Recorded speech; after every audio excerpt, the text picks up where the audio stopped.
H1B, हर साल H1B मार्च में lottery का इनकाद होता है, 65,000 वीज़ाज़ होते हैं और उस H1B की मुद्दत 3 साल होती है। वी हैव हैड इंस्टेंसेस जहां H1B अप्रैल 1 को खुलता था और फिर उसकी मुद्दत जाती थी और वो दिसंबर तक भरता था। फिर एक वक्त आया कि वो आहिस्ता आहिस्ता कम होता गया और अब H1B का ये हाल है कि वो खुलता है and within a few days, normally for the past several years, it's been open for only 10 days in March. मार्च के 10 दिन में खुलता है, लॉटरी होती है और फिर वो बताते हैं कि जी हम इनमें से कितने लोगों को चुनेंगे।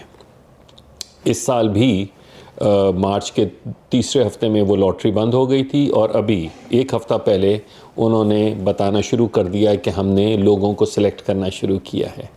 अब ये स्किल्ड वर्कर हैं, ये वो हैं जो प्रोफेशनल्स होते हैं जिनके पास कम से कम बैचलर डिग्री होती है, लेकिन उसमें भी गवर्नमेंट ने अंडर द गाइज के जी हम यूएस वर्कर्स को ज़्यादा करना चाहते हैं, तो उन्होंने कहा कि जिसकी जितनी ज़्यादा सैलरी होगी हम उन लोगों को ज़्यादा फ़ौक़ियत देंगे, उन्हें ज़्यादा प्रेफरेंस देंगे।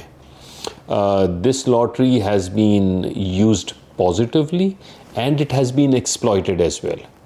पॉजिटिवली इस सेंस में हुई है कि वी हैव सीन कि एक ऐसा शख्स जिसने आज तक यूएस की शक्ल नहीं देखी, वो यूएस से बाहर बैठा है, उसे भी H1B वीज़ा मिला है और ऐसा शख्स जो कि यूएस के अंदर है जिसने 3 दफ़ा अप्लाई किया उसे भी नहीं मिला। So it's a very transparent process in terms of the lottery part. जहाँ तक बात है in terms of occupation, so here is where there has been a lot of exploitation, specially in the IT, computer sciences, information technology, computer systems, जहाँ पे in house jobs कम होती हैं। And what different companies do is they file these H1B petitions और ये H1B petitions फिर वो बाद में जाके आउटसोर्स कर रहे होते हैं इन लोगों को कि आप जाएं काम करें, जो आपको पैसा मिलेगा उसमें से हम शेयरिंग कर लेंगे। अभी रिसेंटली भी in the past 2 or 3 months there have been several raids, investigations के जहां H1B पे ये पता लगा कि वो घरों की बेस पे, अपनी रेजिडेंस पे उन्होंने H1B किया हुआ है और वहाँ से ये प्रॉब्लम्स आ रहे हैं। अब गवर्नमेंट भी इस मामले में बहुत स्लो है, बिकॉज नॉर्मली होता ये है कि H1B की जो फीसेस हैं उसमें there is a specific fee of $500 that is for fraud prevention and detection. तो of the fees that they have उसमें 460 है, 500 है, $300 है, $750 है। तो ये जो $500 है that is only for this specific purpose, fraud prevention and detection fee. और उसका मकसद ही यही है कि हम ये रखेंगे ताकि फील्ड ऑफिसर्स जाके वो देख सकें कि वाकई ये शख्स वहाँ पे काम कर रहे हैं या नहीं कर रहे हैं। तो it has always been there, but it is a process which helps people in coming to the US and working here. Especially it is used by Chinese nationals, by Indian nationals, and the reason is because उनके पास कुछ और avenues हैं जो available नहीं है, for example E2. तो naturally as I've spoken in one of my earlier videos as well, कि what we try to do is our goal is to look at your particular circumstances and then advise you कि आपके लिए सबसे मुनासिब रास्ता क्या है। So to some people H1B is a very good option and to some it is not. H1B की अच्छी चीज़ ये भी है कि you can combine education and experience. तो इसके लिए ideally you need to have 16 years of education. और अगर आपके पास 16 years of education एक ख़ास शोबे में नहीं है तो you can combine your work experience with the education you have to result in a 16-year education and take that benefit. So that sort of helps people who have who studied in a different area but then they worked in something which was their calling and now they can combine that. H1B एक ऐसी चीज़ है जो कि कोई family relative किसी के लिए कर सकता है, तो भाई जो है वो बहन के लिए कर सकता है, कज़न के लिए कर सकता है।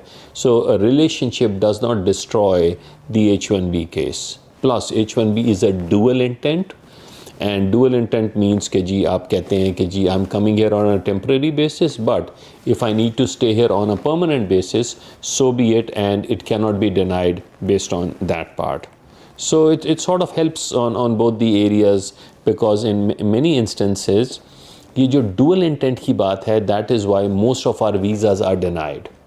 हमारा जो विजिट वीज़ा डिनाई होता है, स्टूडेंट वीज़ा डिनाई होता है दी एम्बेसी, उसकी कॉमन ग्राउंड होती है 214B INA section 214B which relates to immigrant intent, कि जहाँ पे वो कहते हैं कि हमें लगता है कि आप वापस नहीं आएंगे. H1B और एक दूसरा visa L1, these are both dual intent. तो गो कि ये टेम्प्रेरी वीज़ाज हैं, the permanent aspect of it allows you to take that option as well should that require.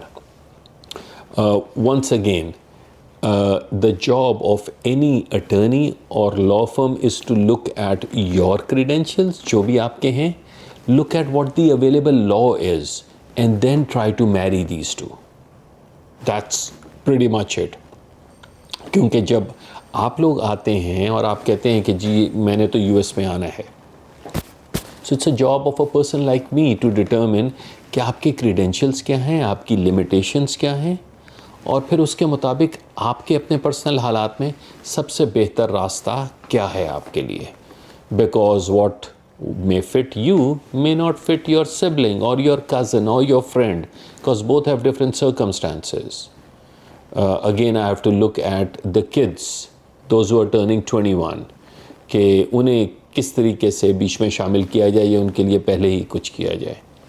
So going back to the H1B, it's a good mechanism. It's something which helps you in coming to the US, working for one employer, and you're not stuck with only one employer. क्योंकि H1B में एक terminology है, उसे कहते हैं H1B transfer, which means you're working for one employer and then you move on to another employer.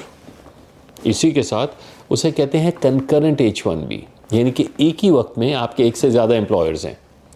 तो आप एक से ज़्यादा एम्प्लॉयर्स के लिए भी काम कर सकते हैं. सिर्फ ये है कि आपको उसके लिए गवर्नमेंट से इजाज़त लेनी है. यू कैन नॉट से कि I am on an H1B, I am working for one employer and that's it, I am just working for whom ever I like. No, you have to work for the employer which is pre-authorized by USCIS.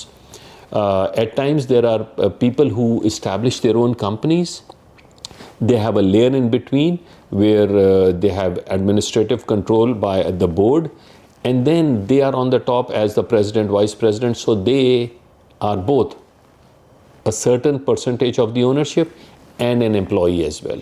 So that's also a good vehicle to get that. But the catch on that is that the first time जब आप H1B पे आते हैं, जिस time शुरू मैंने कहा था, you have to go through the lottery. That's 65,000 visas, which come only once in a year. And once you have those 65,000 visas, you are selected in that, then yes, you are within your domain to keep on changing, moving. H1B visa, because it's a temporary visa, it is only for 6 years maximum. इससे ज़्यादा नहीं होता.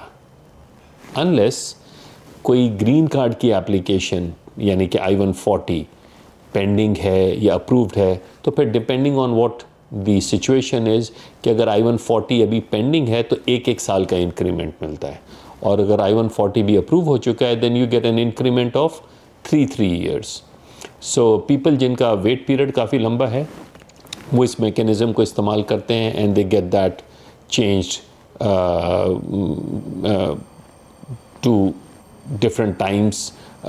They can get it extended, they can move it, and it's not necessary कि जो green card वाला employer है वही H1B वाला employer ही हो. It could be different. So you can have company A file for the H1B, you're working for that company, whereas company B, which is in a different city or different place, can file your I-140. Is this common? Not very, but it does happen.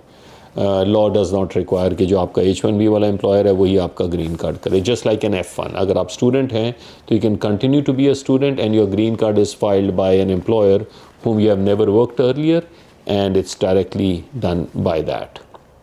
So that was a short snippet on the H1B. Thank you for joining and paying attention to that.